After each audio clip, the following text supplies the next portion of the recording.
Franklin Donnie D, here on Blog Talk Radio. Coming up next will be our guest, a young author, Saniyyah Mayo. I keep getting that first name right and wrong, but I'm going to get it when I get her on the show here in a few minutes. Identifying and breaking the cycle. That's right.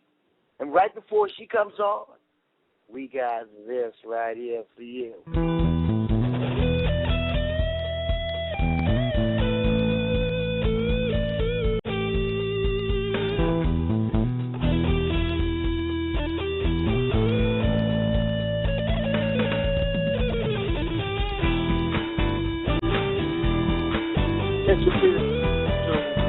Instrument of so we're going to go right on and out of that and get into our guest. Ms. Mayo, is it you? Yes, it is. All right. How are you doing? And first of all, excuse me for getting your first name wrong. Tell the people out there your first name. Saniyyah. Saniyyah Mayo, right? Yes, yes. Okay, Saniyyah Mayo, tell us a little bit about yourself.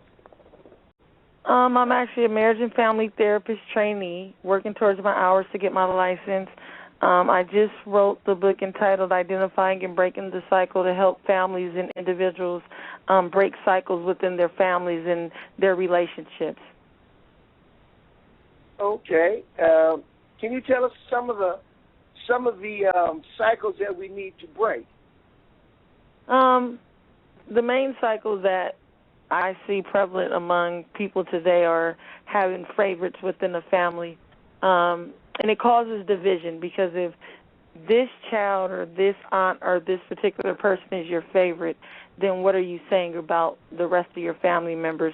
So favoritism within the family is very big, and it causes low self-esteem with the person that's not the favorite. So those are the subtle cycles that I try to talk about. Most people focus on substance abuse and things like that, but my book talks about subtle cycles that are overlooked in everyday families and relationships. Okay. Now I'm looking here at Chapter 5, Married into Chaos. Can you tell us a little bit about that? Married into Chaos talks about those in-laws that are so enmeshed with the spouse that they actually become a problem within your marriage. And I talk about how it's okay to have cohesiveness within a family, but it becomes a problem when the in-laws are coming in between the wife and the husband. It's very common in a lot of families, and I talk to different people and clients and so forth where they have issues with their in-laws. And in the chapter, I talk about how the spouse has to be the one that basically steps up and say, you know what, you will not disrespect my wife or my husband. I will not let you come in between us. So it talks about things like that. You know how when someone in your family gets married, sometimes family members are intimidated by that because they feel like that person is taking their time away from their cousin, brother, sister, or whatever. So it just talks about things like that. Okay, well, I'm going to take that a little further. How about a young married couple or married couple where there's children involved from a previous marriage, and a lot of times there can be some resentment against the new parent, and how would you tackle that? I would tackle that basically by saying that as parents or adults, we often date without considering how that may impact our children. And the first thing that I would say is you definitely need to bring this person around your child if you feel like it's going to be serious to see how they interact with your child, because it's not just you in a relationship. Your child is going to have to deal with this person too. I grew up in an era where kids were meant to be seen and not heard, and unfortunately it was a bad thing because you do need to get your kids' opinions, not to say that you need to allow them to make your decisions, but their feelings matter because they are a part of the family subsystem. So you definitely need to talk to your kids about how they feel about this person that you plan on being with for a very long time. Very good. I like that. Let's go to a subject that I love to talk about, and I must admit I haven't finished reading the book. My co-host started to read the book, and She's not here tonight, but I think she's going to be on the line, and I'll get her on for some questions for you. But chapter 13, Church or God? Church or God is something that also is very common. Growing up in church, I was basically taught, we were at church Sunday, Wednesday, Friday, and it was almost like we were serving a building and not God, because it comes to a point where you're doing everything in the church, and sometimes you resent going because it's like you're being forced to serve, and that's what I talk about. A lot of times people in the church, they're pleasing people instead of pleasing God. And when I say that is they're doing everything in the church, but they're really bitter because they don't want to carry out those specific duties. And a lot of times it causes chaos in the household, because if you're married, if your spouse is dedicated Monday, Wednesday, Thursday, and Friday, which is okay for some people, but your life shouldn't be dedicated to a building. It should be dedicated to God. And Christianity is a lifestyle. Religion is routine. So if you're a Christian, ministry should be wherever you go, at your job, at the grocery store, at the park, among family. So you don't have to be at the church building to carry out ministry. It should be within you. Go ahead. Amen. Amen. Amen. And right before you came on tonight, we have a segment called Words of Inspiration, and I had Reverend Ara Cooper from Sandusky, Ohio, and he just laid out a lot of good things for us tonight. And now I'm moving on to another part of identifying breaking the cycles. Now, I wrote a book, Single Mother's Guide to Raising Black Boys, and I have people who would ask me, well, how come you didn't write about Hispanic boys or white boys or Asian boys? And me, myself, personally, I see a difference in the cultures and in the way that certain kids of certain cultures are raised. Now, when you, in your book, was this book identified as generally to everybody, or will it hit on your experiences as far as in your culture? Tell me something about that. This book is definitely is from my own personal experience, but it's also from, because I work with clients. I was over the youth group at my church. So it's not just my life. It's life that I've seen within clients in all colors, because in all races, all socioeconomic backgrounds, all cultures, all genders, everybody can identify with the cycle. Every family has a cycle in it, whether it's negative or positive. The cycles that I talk about in my family are the dysfunctional ones, which people like even having a favorite. Most people would think, well, there's nothing wrong with the favorite, but it is if one child is feeling inadequate or less than. So it's no color lines in my book, because I feel like anybody that picks up the book could relate or see a family member or see themselves or see, I've seen this before. So it doesn't really focus on a particular culture, because, like I said, every family can identify with some sort of cycle, because a cycle is something that is passed down from generation to generation, and everyone has that. True that. Now, fear is not an option. A lot of us live with fear. I lived with fear for so long. I'm 59 years old, and this is the first year, believe it or not, out of my 59 years, that I am not in fear anymore. I leave it up to Jesus Christ now. But what do you say about fear is not an option? Fear is not an option talks about a mother that basically grew up to, like I said before, where a child was meant to be heard and not seen, and she became a people pleaser, and she told her daughter not to be like that, but she was modeling it to her, and her daughter was repeating her behavior. Because most people say, oh, somebody's shy, and honestly, I really don't believe in being shy, because shy just means it's a fear, because you're not shy, you're worried about how other people are going to perceive you. And so even in that aspect, it's like you're more concerned about what people feel about you versus how you feel about yourself. So in that chapter, that's the thing I talk about people pleasing. And a lot of times society makes it normal. So when we say shy, we don't basically correlate it to a fear. We just say we're shy when in reality it is a fear. So that's what that chapter talks about, basically turning into a people pleaser, not believing enough to in yourself, basically to not worry about what other people think, to please yourself versus people. Very good, very good. I met you at the Pomona First Family second annual picnic a couple of weeks ago. And, Yes.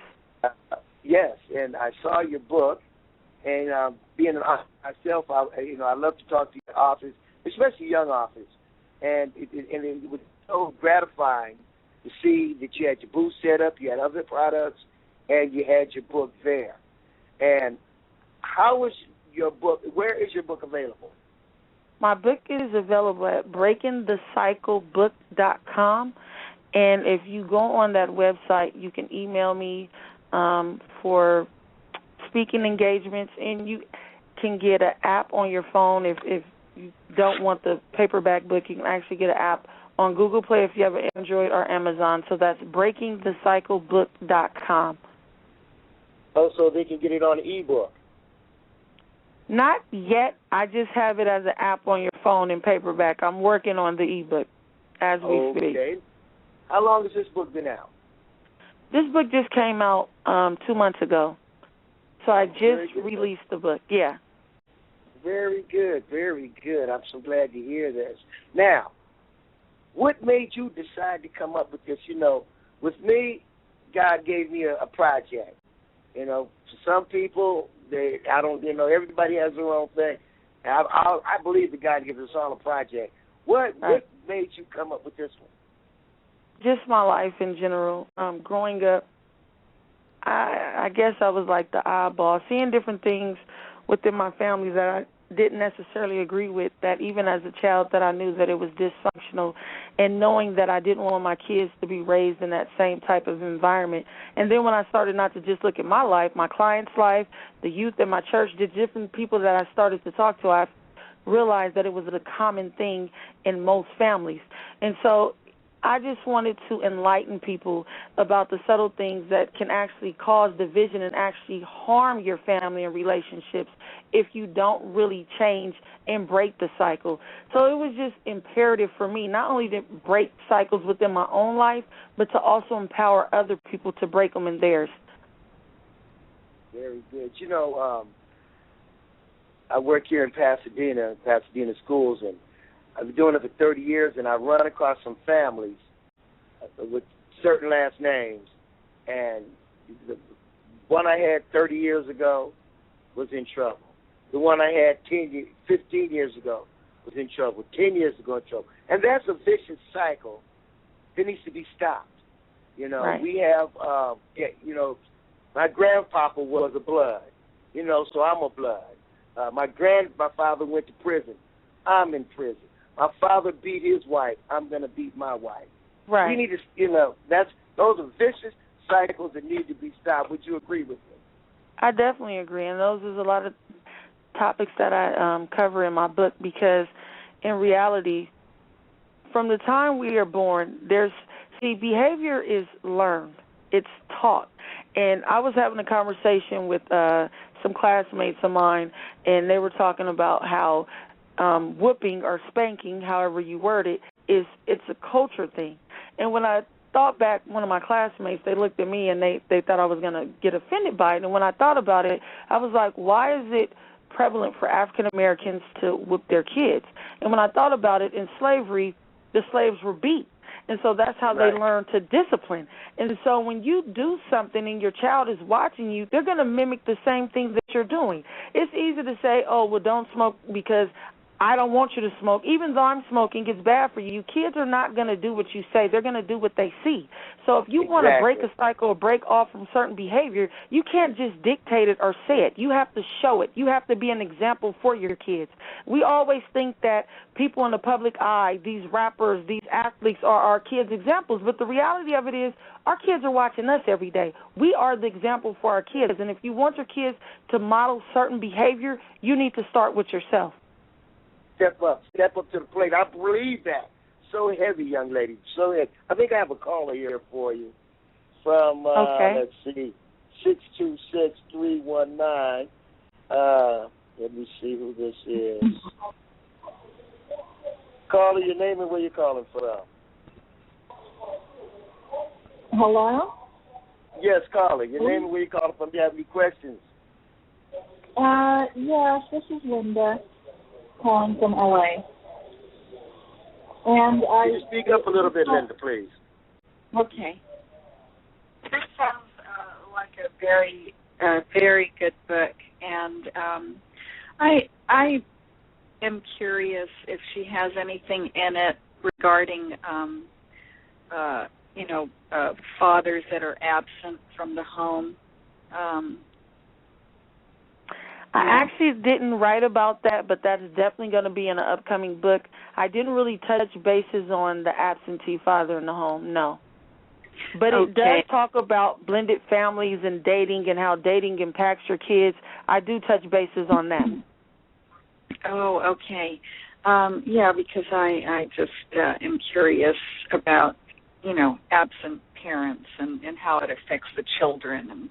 And I didn't, I don't know what all your book has in it, but from what you're talking about, it sounds very, very helpful. Yeah, the absent father, I didn't put it in the book. I thought about it, but then I was like, okay, this is something for later.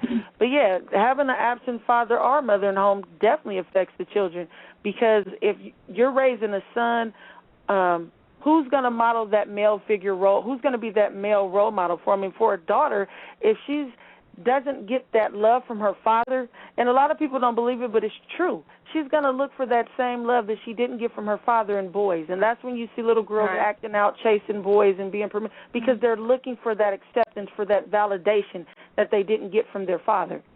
Of course.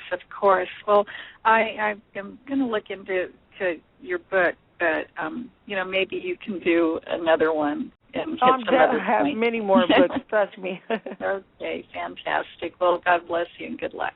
You too. Thank you. Okay, you're welcome. Thank you, caller, for calling in. Okay, bye. That the caller brought up something very interesting, and that about absentee fathers, and that's a cycle. Definitely. That definitely has to be broken. Go ahead. The sad thing about it is, and this is what I talk about in my book as well, is how it's so easy to see the cycle, but to break it is the challenge. Because when you've been taught something for so long, it's comfortable, it's easy. So to go against the cycle, and sometimes breaking cycles, you're going to have rift within your family, because they're going to see you as now the outcast, because you're trying to do something different than what they feel like is normal or what you should be doing. So it's a challenge, but it's necessary, because not having a father in the home, it's too common today. It's too common. Right. And we almost accept it like it's okay and it's normal. We do, and it is very acceptable. You turn on TV and they got shows like Maury Povich, and the main thing talking about my baby's daddy. You are not the baby daddy. You're the baby daddy. I'm watching the news. They're talking about 50 Cent. He had some problems with his baby mama. Where's husband? Where's wife? This is not acceptable. Baby mama, baby daddy. Oh, girl, my baby daddy? No. Right. I don't. But that's what's it's a common trend that it's kind of cute to some people, because it's been made to be cute. And I talk about even with relationships, like we look for relationships, what kind of car somebody drives, what kind of job they have, the superficial things, not the things that's really going to matter. How is this man or woman going to impact my life? How are they going to be with my children? How are they going to encourage me, uplift me? Are they going to be there for the long haul, or am I just going to have a kid by them? These are the things that people often don't consider when they're dating. No. And the sad thing about it is you said those materialistic things. When I was coming up, it was either if you was light-skinned or if you were dark-skinned. Oh, that's still common today. Yeah, you got good hair, which there's no such thing as good hair in my opinion. Right, you know, just some of these things, But even when you look all twisted. But even when you go back to complexion and hair texture, even that comes back from slavery, because the light skin was in the house and the dark skin was in the field, and the light was better and we have taken this on as an African American culture, and we have embraced it. I have heard girls that say they want kids by different races just so their kids can look a certain way. And the reality of it is we have forgotten that when God created us, He created a masterpiece. And to say that we don't like ourselves is saying that God made a mistake when God doesn't make mistakes. And I really believe you have to teach your kids to love and embrace themselves, no matter what color they are, what complexion, what hair texture, how fat, how skinny, how big. Teach your kids to love them for them. But if you don't love you for yourself, how could you model that to your kids? The best example is being you and embracing yourself and showing your kids how to be confident in your own skin. Woo. Now, may I ask, young lady, I never like to ask a young lady this, but approximately how old are you? I'm 32. 32, very good. You know, and it makes me feel good to hear that a 32-year-old young lady has got this much going for her. And, you know, people ask me, what made you write a book, or why did you write a book? I say everybody has a story. Right, everyone. Everybody has a story. The only difference between them and us is we write ours down. Right. You know. And that's the bottom line. That's the bottom line. Everybody has a story. Hollywood is full of them, you know. But identifying and breaking the cycle, that is, you know, something, you know, there's so many different things, but the main part is identifying and not being in denial. Right. You know? And that's what, go ahead, I'm sorry. No, I'll let you finish. Go ahead. Okay, let's hit this one up right here, because I saw my mother break this cycle before it even got started. It started to get started, and she broke it, and that was bound to poverty. Can we enlighten us on that? Oh, just growing up, we were on food stamps, we were on government assistance, and there's nothing wrong with government assistance at all. People look down on it, but if you're using government assistance to better yourself, to get ahead, I just see it's too common today where people are on government assistance and they're getting comfortable. And this is my thing. At any time, laws change, the government changes, the president changes. So when those changes comes new laws, and if you're dependent on these government assistance, what happens when they deduct it? What happens when they take it? What do you do then? So it's just having a poverty mentality when you're stuck on these systems and these programs instead of saying, you know what, I have more within myself. Let me better myself for my future, for my kids, for generations to come. And there's so many people that stay stuck on these programs. These programs are here to help you, not for you to be stagnant or for them to enable you. And I was on government assistance for many years, but I made it a point for it to help me accomplish my goals and my dreams, to get to the place where I want to be a billionaire. I want my kids to be set for life, and their kids and their kids and their kids. And sometimes because we have a poverty mentality, we don't even think out the box. We don't even think it's possible. We don't even think we can. And anything is possible as long as you are putting your foot forward to do it, to accomplish it, to achieve it. As long as there's a will, there's always a way. You just have to be in position and have the willpower to do it. Right on, preach on. And we also need to let our kids know, in my opinion, that there's more than just sports and entertainment to breaking that cycle. Right. You know, there's so many different avenues. You have to look outside that box. They have we're in a box of, well, I can play basketball, football, I can be a rapper, I can do this.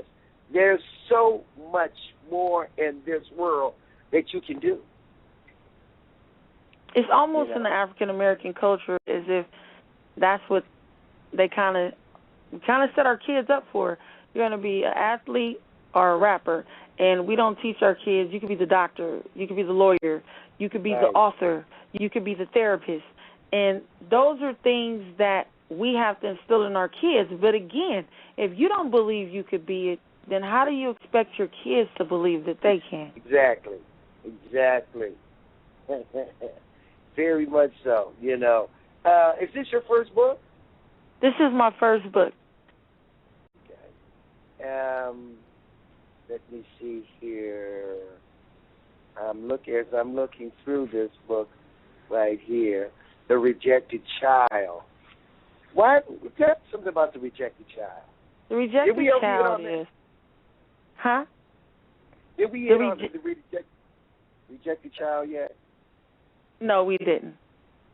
Okay. But The Rejected Child basically talks about it's a girl who basically is raised by her mother, that her mother's so caught up in partying and basically trying to live the single young life that she fails to be a mother for her daughter. And then her mom and her dad break up, and her dad gets with the woman who basically, you have some women and some men that they want the mate, but they don't want the children. So that's another form of rejection. And then she grows up and meets a boyfriend and has a child at an early age, and then she's rejected by the mother-in-law because the mother-in-law basically feels like she's taking her son. So she grows up where basically three women could have been influential and empowering to her, that they basically all reject her in different forms, which makes her have a low self-esteem and a low confidence level, and she has to learn to rebuild on her own and regain that basically by having a daughter young and not wanting to repeat the same cycle to her daughter, which the girl in the book is actually me. Oh, heavy. Like I said, everybody got a story, you know. Right. And you wrote yours down. Now, when I was at the function at Pudding Stone, it's like we used to call it back in the day, Pudding Stone. Right. You had a booth, and you had, what else did you have? Did I see T-shirts and other items? Yes, my husband actually has a clothing line, grindface.net, which is grindface apparel that he's pushing and getting it out there, and it's starting to get a little buzz. So, yeah, we both have our own set of goals and our dreams, and we push and encourage one another to get to those goals. Okay, well, you know, give your husband my number, and we'll do an interview with him also.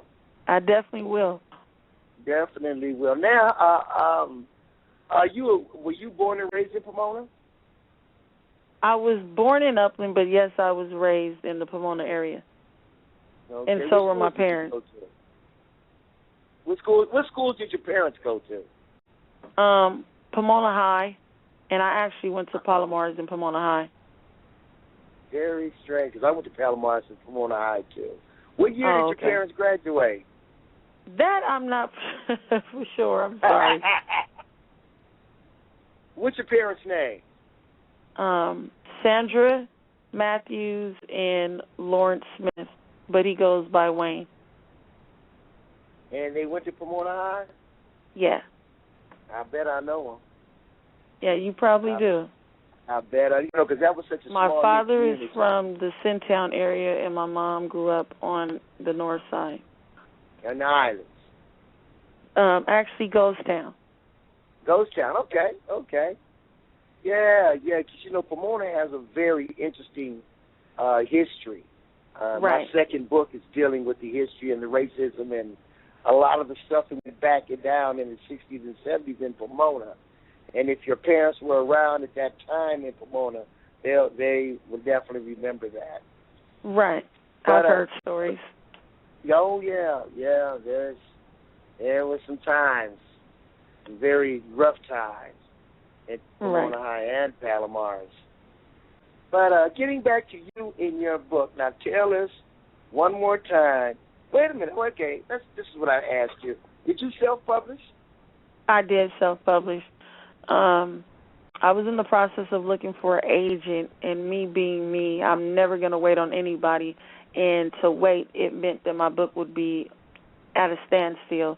And I know this book is going to liberate people out of bondage, and so it was imperative for me to get the book out. I understand. I had to self-publish myself. There's a lot of messages that need to be put out there where publishers will read the title, read the book, and say no. There's Right. stories, there's stories, screenplays that are very heavy that will not be put out there. I think we need to be in control of, like we were saying, bring the cycle. Our kids can become publishers. Right. We can right. own publishing houses. You know right. what I'm saying? Yeah, so we can take care of these things. We can become the producers and directors, and we can put our stories out there. So, but there's the beauty of self-publishing, You get your story out there. The money that's made doesn't all go to the man, to the publisher. Right. So, there's the beauty in it. And you have your product here, and I'm definitely going to have to get back into it. And can you tell us one more time where to get this product from, this book from? BreakingTheCycleBook.com. So it's spelled the normal, regular way, BreakingTheCycleBook.com. And your name again? Saniyyah Mayo. Okay, now, do you have a Facebook or a Facebook page or a email? Yes, I have a Facebook page and an email, and it's spelled S as in Sam, ANIYYAH, and then my last name like Cinco de Mayo, MAYO. That's my Facebook page. Go and like it. And SaniyyahMayo@gmail. Again, I spell it for you, SANIYYAHMAYO@gmail.com. Okay. Well, it's been fun. We got to run. And I would like for everybody out there that if in the sound of my voice, that this is a worldwide show, to go ahead and pick this book up. Order this book. There's something in there that will be able to help you and your family. And I would like to thank you for coming on the show. Thank you for having me. Definitely, and I want you back. I want to hear from your husband also. And keep doing the things you're doing. And from that website, if someone wants to hear you speak on the subject, they can catch you there, correct? Yes, at BreakingTheCycleBook.com. If you want to book me for speaking engagements, because that is also a passion, I'm going to be doing motivational speaking. So you can, if you have questions, concerns, you can do all that through the website. And again, the website is BreakingTheCycleBook.com. All right. Well, thank you very much, Miss Mayo. Thank you. Mayo. And welcome.